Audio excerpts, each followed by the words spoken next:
Para poder desarrollar proyectos comunitarios hay una competencia básica que es la comunicación. Ya hemos visto muchas veces o hemos hecho referencia al hecho de que tenemos que ser capaces de tejer alianzas tanto con el sector público, con el sector privado como con el tercer sector. Cuando hablamos con el sector público podemos hablar de hacer alianzas desde el nivel del ayuntamiento, diputaciones, gobiernos comarcales, gobiernos autonómicos o gobierno nacional o ya a nivel europeo. Este sería nuestro caso, ¿no? Cómo podemos ir escalando. Incluso en las ciudades podríamos empezar trabajando con el distrito, con el barrio pertinente. Lo mismo pasa con el sector público, que podemos trabajar con distintos profesionales de distintos dispositivos. Pero tampoco podemos olvidar que podemos trabajar bla bla bla bla bla.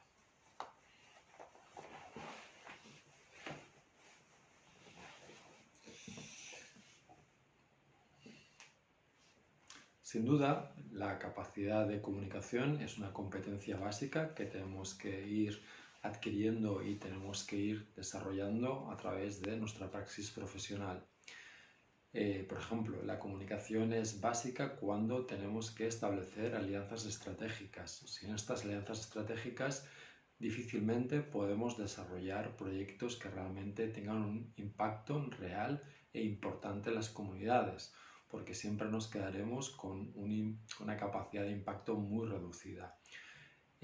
Cuando hablamos de la capacidad de tejer alianzas, ya hemos visto que estamos hablando de trabajar, por ejemplo, tanto con el sector público, con el sector privado, como con el tercer sector.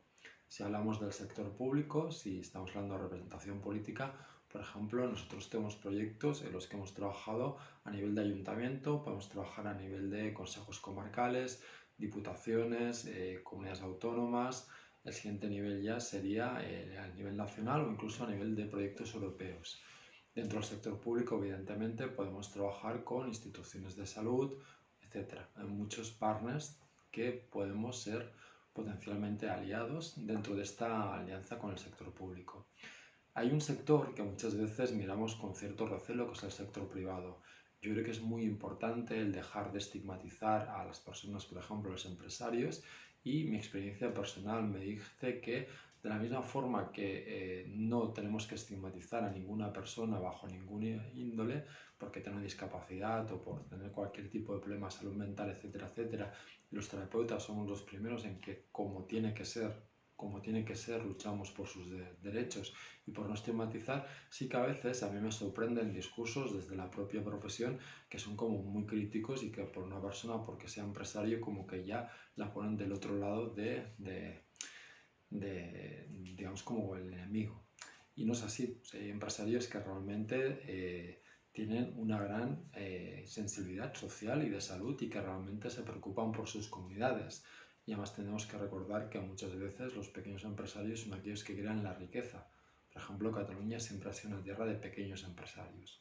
Con lo cual yo creo que es muy importante, primero, no estigmatizar al sector empresarial, los empresarios y las empresarias, y luego, sobre todo, el ver cómo podemos colaborar con ellos. Porque el sector público es cierto que nos puede dar sobre todo mucha legitimidad. Cuando trabajo con el sector público estoy basando mis proyectos en una alianza estratégica que me da, por un lado, prestigio, pero sobre todo me da estabilidad y me da credibilidad.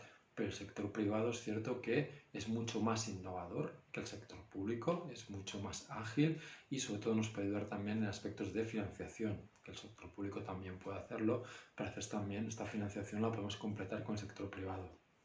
Evidentemente hay otro sector fundamental, que es el tercer sector, la sociedad civil, que se organiza en fundaciones, en organizaciones no gubernamentales, asociaciones sin ánimo de lucro, etcétera, etcétera.